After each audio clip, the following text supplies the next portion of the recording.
नमस्कार आप सभी को आपके ही अपने प्यारे से YouTube चैनल VR एजुकेशन के ऊपर में आप सबों का बहुत बहुत स्वागत है। और आशा और उम्मीद करता हूं कि आप सब एकदम स्वस्थ होंगे, मस्त होंगे और आप अपने तैयारी में काफी व्यस्त होंगे। तो जिन जिन स्टूडेंट का अगर गृह विज्ञान यानी होम साइंस है, उनको घबराने की कोई जरूरत नहीं है।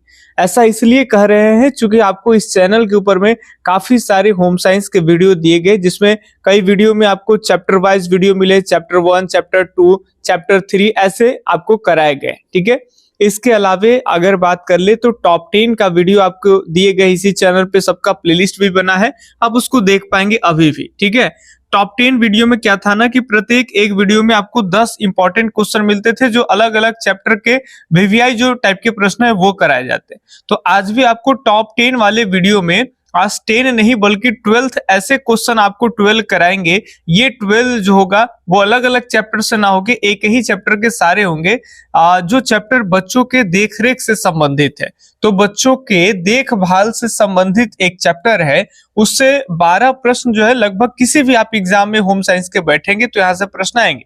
इन्हीं 12 में से 1-2 प्रश्न आने की पूर्ण रूप से संभावना होती है। अब ये 12 प्रश्न कौन है, आइए अब फटाफट से हम लोग देखते हैं। और ये रहा आपके सामने पहला प्रश्न कि बच्चों की सामाजिकरण, प्रथम यहाँ पे लगा हुआ है कि प्रथम सामाजिकरण की प्रक्रिया शुरू होती है कहां से? घर से, मित्र से, स्कूल से, या फिर इनमें से कोई नहीं। देखिए, एक दो व्यक्ति के बीच में सामाजिकरण की प्रक्रिया पूरी नहीं हो पाती है।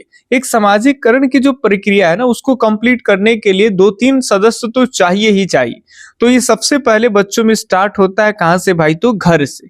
तो यदि आप ये उत्तर चूज किए हैं तो काफी सही है। उसके पास जब घर से बाहर जाता है, अलग अलग दोस्त मित्र फ्रेंड बनते हैं, तो सामाजिकरण की प्रक्रिया होती है। फिर जब वो स्कूल में जाते हैं तो वहां पे सामाजिकरण की प्रक्रिया बढ़ती हुई दिखती है। लेकिन सबसे पहले प्रश्न पूछ रहा है तो सबसे पहले शुरू होता है भाई मेरे घर से, जहां पे 2-3 अलग अलग सदस्य होते हैं, चाचा, फूफा, मम्मी, पापा, जो भी हो, भाई बहन। अब अगला प्रश्न रहा आपके सामने, बालवाड़ी कितने वर्ष तक की आयु के बच्चों की आवश्यकताओं को पूरा करता है?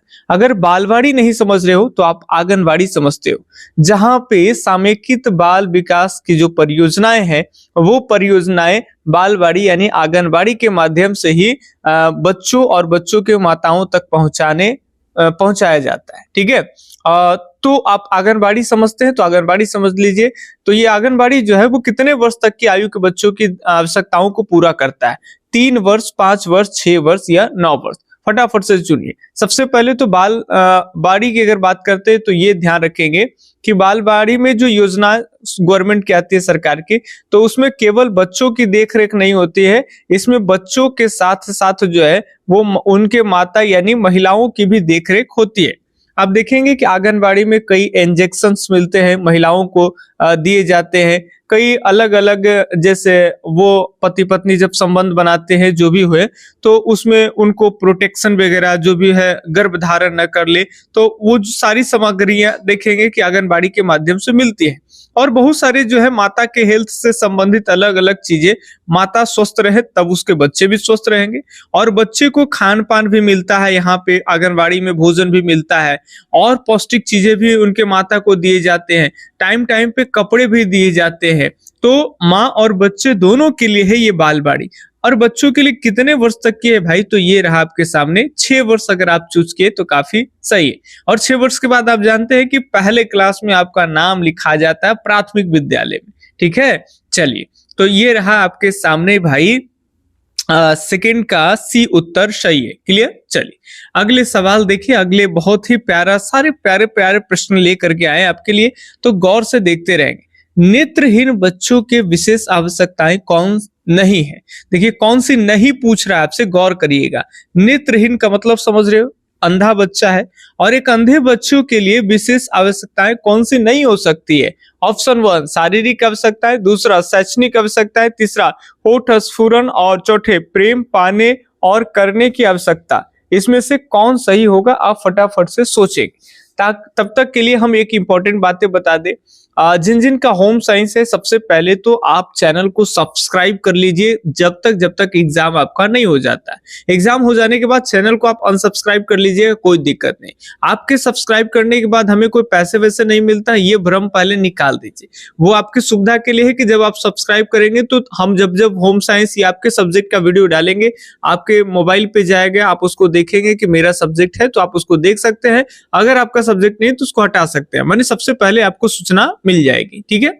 दूसरी बात है, आपको बता दें कि अभी भी आप ढंग से तैयारी कहीं नहीं कर पाए हैं तो आपके लिए 51 रुपए की राशि में हमारे नंबर से आपको दिए जा सकते हैं। मेरा नंबर आप नोट कर सकते हैं 88 और 2537 और 6551। जो लोग ले लिए हैं, थोड़ा सा बोर हो रहे हैं तो कोई दिक्कत नहीं, आपके पास जो नोट्स है उसको करिए, वही आपको मंजिल तक पहुंचाएगा। ठीक है। एक बार पढ़ लिए तो 2 बार पढ़िए, 3 बार पढ़िए, जितना बार आप प्रयास पढ़ेंगे उतना ही आपके लिए बेनिफिट होगा। ज्यादा से ज्यादा नोट्स को रिवाइज करिए और ज्यादा से ज्यादा एमसीक्यू लगाइए, यही सबसे ज्यादा आपके बेनिफिट कराएंगे। बाकी जो कहीं अभी पर नहीं लिए हैं या नहीं पढ़े हैं तो उनके लिए नंबर है, आप इस नंबर पे संपर्क करेंगे। 51 रुपए की राशि में आपको चैप्टर वाइज ऑब्जेक्टिव सब्जेक्टिव दोनों होम साइंस के जो है आपको पीडीएफ दे दिए जाएंगे। कुछ नहीं करना है, अगर समय कम है तो आप पीडीएफ को निकाल करके और एक एक बार आराम से रीड कर लेंगे। ठीक है। 2-3 बार अगर उसको देख लेंगे, बढ़िया से एमसीक्यू लगा लेंगे तो उससे बाहर आपके एग्जाम में प्रश्न नहीं जाएंगे। ठीक है। बाकी विशेष जानकारी आप वहां भी ले सकते हैं। चलिए, तो अगर कोई बच्चा अंधा है तो बताओ उनको शारीरिक आवश्यकता होगी कि नहीं? बिल्कुल होगी। तो ये तो होगा भाई, यहाँ कह रहा है कि नहीं वाला पूछ रहा है आपसे। दूसरी, शैक्षणिक आवश्यकता है पढ़ने की, तो आप कहेंगे कि अंधा है तो अंधा नहीं पढ़ता है।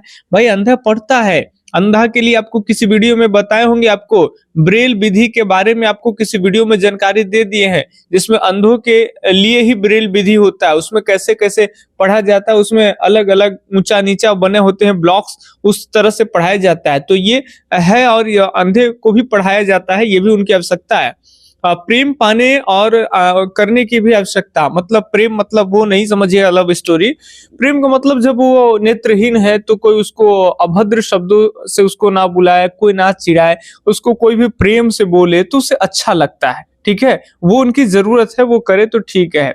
इसके अलावा वो भी चाहते हैं कि हम भी किसी को अच्छे से बर्ताव करें, किसी को अगर मित्र बना रहे हैं या घर में किसी को रिस्पेक्ट दे रहे हैं तो काफी एकदम प्रेम पूर्वक। ठीक है। तो वो वाला प्रेम की बातें कर रहे हैं। तो ये सभी आवश्यकताएं एक नेत्रहीन बंदे को है। अब किसी का एक आंख खराब है, एक आंख दिख रहा है, आप उसको कहेंगे डेढ़ बैटरी, तो ये चीज ठीक नहीं ना है, उसको चिड़चिड़ापन टाइप का लगेगा कि हमें चिढ़ाता है। तो ये तीनों आवश्यकताएं हैं। ठीक है। बट होंठ अंशपूरण नहीं है। अब कई लोगों को होंठ अंशपूरण नहीं समझ में आ रहा है, उनको बता दे कि आप देखे होंगे बोलते टाइम में होंठ जो होता है किसी का ये होता है हकलाना, जिसको बोलते हैं हकलाना, समझते हो? जैसे बोलने के लिए कुछ बुला जाता है, कुछ उस तरह की चीजों को कहते हैं। तो यहाँ होंठ अंशपूरण नहीं होगा, तो यहाँ सी उत्तर आपका सही हो जाएगा। अगले सवाल देखिए, 4th नंबर सवाल ये रहा आपके सामने। हाँ, एक छोटी सी चीजें और कहेंगे कि लाइक करने से भी पैसा नहीं मिलता है, लेकिन आप हमारे मनोबल को बढ़ाने के लिए लाइक कर सकते हैं, ताकि आपके लिए हम ज्यादा से ज्यादा जो है वो आपका वीडियो लेकर के आए होम साइंस का। तब तक के लिए आप बताएंगे, सीरीज को आप एक लाइक का अंगूठा वाला बटन दबा दें। और प्रश्न यहाँ पे देखिए, अब विकासात्मक मनोविज्ञान उपयोगी है। विकासात्मक मनोविज्ञान उपयोगी है बच्चों के लिए, शिक्षकों के लिए, माता पिता के लिए या सभी के लिए? तो आप जाहिर सी बात समझ सकते हो कि विकासात्मक अगर मनोविज्ञान की बात कर ले तो ये सभी के लिए उपयोगी है, और ये सभी के लिए यानी सभी के लिए डी उत्तर सही है। माता पिता हो, चाहे बच्चा हो, चाहे शिक्षक हो, सबके लिए है। अगले सवाल देखिए, अगला 5 नंबर सवाल है, 4-5 वर्ष के बच्चे जिस प्रकार के रंगों को पहचानने में समर्थ होते हैं उस रंग को क्या कहते हैं? प्राथमिक, द्वितीयक, तृतीयक या फिर स्थानीय? तो देखिए, जो छोटे बच्चे होते हैं 4 से 5 साल के होते हैं, वो सबसे पहले प्राथमिक रंगों को जो है वो पहचानना शुरू कर देते हैं। बहुत सारे रंग उनको समझ में नहीं आते हैं, आप उनको दिखाएंगे कि पिंक कलर और अलग अलग कलर आप दिखाएंगे तो वो नहीं समझ पाते हैं, ये मतलब बता पाएंगे कि ये अलग अलग कलर है।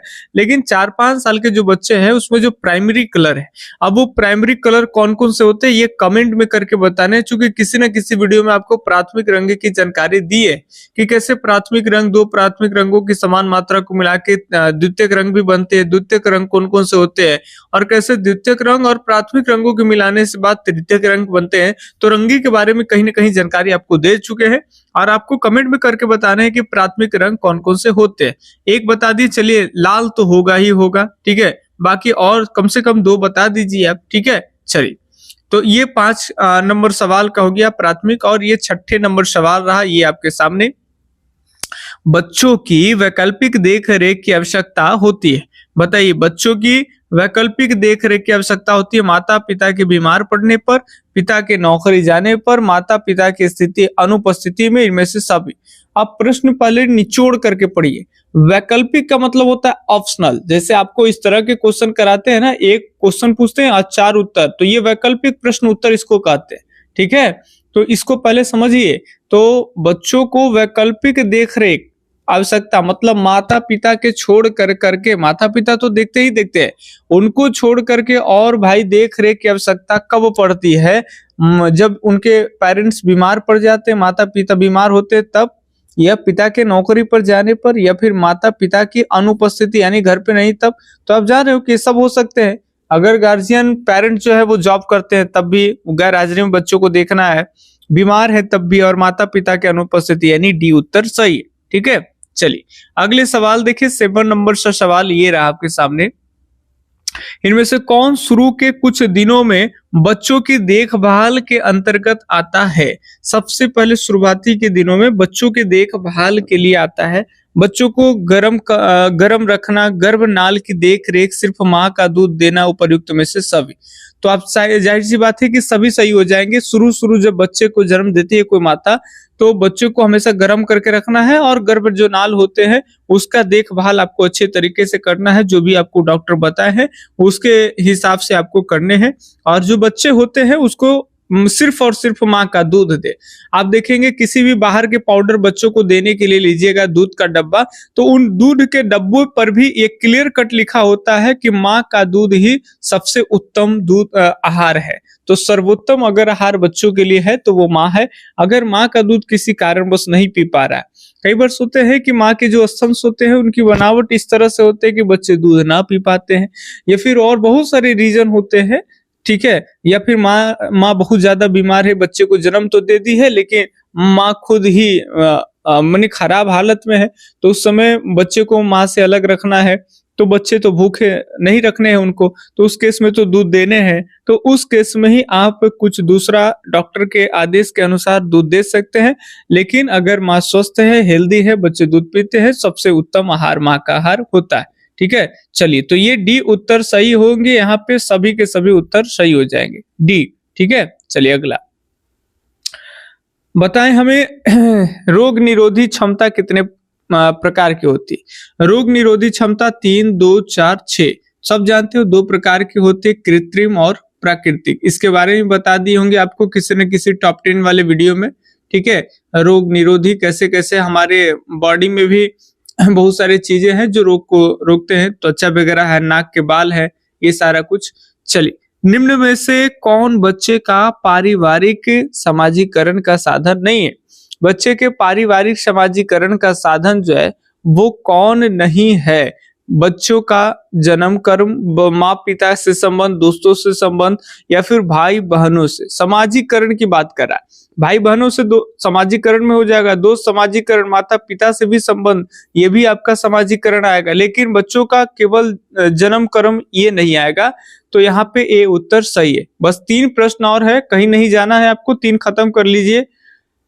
जितना ज्यादा से ज्यादा प्रश्न पे आप फोकस करेंगे उतना ही ज्यादा आपके लिए बेनिफिट होने वाला है। मन मार लीजिए, केवल किसी कारण से अगर 1 नंबर से किसी भी सब्जेक्ट में, हम होम साइंस की बातें नहीं कर रहे हैं, 1 अंक से भी अगर फेल हो जाते हैं तो आप समझ लीजिए कि आपका पूरे साल का मेहनत बर्बाद जाएगा। ये तो जानते ही जानते हैं।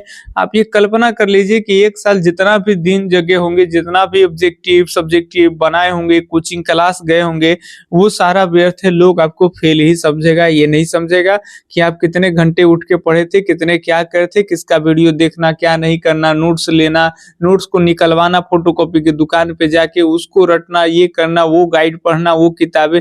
एक नंबर से भी अगर आप सरक जाएंगे ना तो लोग आपको खराब समझेंगे, आपके संघर्ष को कोई नहीं जानेंगे, याद नहीं करेंगे, और जो भी आपका मेहनत है सब बर्बाद चल जाएगा, आपके लिए भी और लोगों की नजर में भी। ठीक है, तो आप मेहनत कर लीजिए, जब तक अभी समय है जी जान लगा दीजिए। ठीक है, चलिए बताना है कि निम्न में से कौन विशिष्ट बालकों का प्रकार नहीं है। विशिष्ट बालक का प्रकार कौन नहीं है? आर्थिक अक्षमता, शारीरिक, मानसिक या फिर सामाजिक अक्षमता। तो इसमें बताए होंगे कि विशेष प्रकार के बालक वो है जो कहीं ना कहीं अन्य बच्चों की तुलना में शारीरिक, मानसिक या सामाजिक रूप से पिछड़े हुए। तो तीन चीजों का जिक्र किए होंगे। एक शारीरिक, शरीर से डैमेज है, जैसे माने लंगड़ा है, बहरा है, नेत्रहीन है, अंधा है, तो शरीर से किसी न किसी अन्य बच्चों से अलग है। या फिर मानसिक, जैसे कोई पागल है, मंद बुद्धि का बालक है, तो ये हो गया आपका। एक है आपका सामाजिक रूप से असक्षम बालक, जैसे चोर हो गया, आपका डकैत हो गया। ठीक है, सब लोग चोर नहीं है, लेकिन समाज में कुछ कोई एक दो चोर हो जाते हैं जो सबसे अलग हो जाते हैं, तो ये विशिष्ट बालकों की कैटेगरी में आ जाते हैं। लेकिन यहाँ आर्थिक अक्षमता ये नहीं होगा, तो 10वें का ए उत्तर सही। अब दो प्रश्न और एक्स्ट्रा है जो आप फटाफट से देखते जाएंगे। प्रोटीन की कमी से बच्चों में रोग होता है, बताएंगे प्रोटीन की कमी से बच्चों में कौन सा रोग होता है? अंधापन, क्वासियोरकर, या फिर रिकेटस, या फिर पोलियो? फटाफट से बताएंगे। ये सारे कुछ कुछ प्रश्न तो ऐसे है ना कि जो 12th के बाद आप आगे बड़े लेवल के एग्जाम की तैयारी करेंगे या बीएड वगैरह करेंगे, तो बीएड करेंगे तो उसमें साइकोलॉजी के प्रश्न आएंगे, वो भी आपको होम साइंस से काफी डील हो जाएगा, ये काफी समझ अच्छा हो जाएगा। और इसके अलावा जब आप सब्जेक्ट की तैयारी कर रहे हैं तो पेपर देंगे तो होम साइंस हो या साइकोलॉजी हो, दोनों में काम आ जाएगा। और होम साइंस में ऐसे ऐसे आपका साइंस का पार्ट है कि जिसमें से कुछ 2-4 प्रश्न आपको साइंस टाइप के भी प्रश्न आपसे बन जाएंगे। यदि आप आर्ट्स लिए हैं और साइंस कमजोर है तो घबराइए मत, 2-3 प्रश्न इस तरह के आएंगे जिसमें आपके केवल होम साइंस पढ़ने से ही वो काम आपका हो जाएगा। ठीक है, हर सब्जेक्ट कहीं ना कहीं किसी न किसी सब्जेक्ट से लिंक है। एक सब्जेक्ट पढ़ रहे हैं तो किसी न किसी एक सब्जेक्ट में आपको कुछ न कुछ बेस के रूप में बेनिफिट होगा। चलिए, प्रश्न है प्रोटीन की कमी से, तो आप जानिए, याद रखना है, प्रोटीन की कमी से जो है वो आपका क्वासियोरकर नामक जो है वो रोग होता है। इसलिए प्रोटीन लेते रहिए। और प्रोटीन आपको किस किस चीजों में मिलता है ये कमेंट करके आप बताएं हमें कि प्रोटीन किन किन चीजों में मिलते हैं। क्योंकि अलग अलग पोषक आहार के बारे में बताया है कि कौन कौन से पोषक आहार में कौन कौन सी पोषक तत्व जो है आपको मिलते हैं। नहीं बताएं तो किसी न किसी वीडियो में बताएंगे जरूर। 13 से 15 वर्ष के लड़के को प्रतिदिन कैलोरी की आवश्यकता होती है भाई, कितने? अगर कोई 13-15 वर्ष के लड़के हैं, 10वीं में पढ़ रहा है, वो 10वीं 11वीं में, तो उनको कितने कैलोरी की आवश्यकता होगी? 2200 कैलोरी, या फिर आपका 2450 कैलोरी, 1800 या 3000? फटाफट से बताएंगे कि कितने कैलोरी की आवश्यकता जो है वो यहाँ पे होने वाली है। तो आपको बता दें सही जानकारी कि अगर कोई बालक 13 से 15 वर्ष के अगर आयु का है तो उसको 2450 यानी 2450 कैलोरी की आवश्यकता प्रतिदिन होगी। तो इस तरह से आपको हम 12 प्रश्न कराए होम साइंस का। वीडियो कैसा लगा कमेंट करके जरूर बताएंगे, और सीरीज को जरूर जो है एक लाइक कर दीजिए, और चैनल को अभी तक सब्सक्राइब नहीं किए तो सब्सक्राइब करके रखिए ताकि आगे वीडियो डाले तो आपको सबसे पहले वीडियो मिल जाए। और बाकी जो नोट्स नहीं लिए हैं उनके लिए फिर से नंबर दे रहे हैं, यहाँ पे आप नोट कर सकते हैं 8825 और 37 और 6551। मात्र 51 रुपया में एक सब्जेक्ट की बेड़ा पार करा देंगे आपको। ठीक है, इतने बड़े नोट्स आपको दिए जाएंगे, इतने लिमिटेड मटेरियल रहेंगे कि आप उसको आराम से 2-3 बार देख सकते हो, रट सकते हो। बहुत ज्यादा मोटा मटेरियल नहीं रहेगा, पतला नोट्स रहेगा, उसी में ऑब्जेक्टिव सब्जेक्टिव सारा कुछ रहेगा, आप उसको आराम से पढ़ सकते हैं। ठीक है, तो हम अब मिलते हैं आपसे अगले दिन अगले वीडियो सीरीज में। तब तक के लिए धन्यवाद। जय हिंद, अल्लाह हाफिज, आपका दिन शुभ हो। राधे राधे।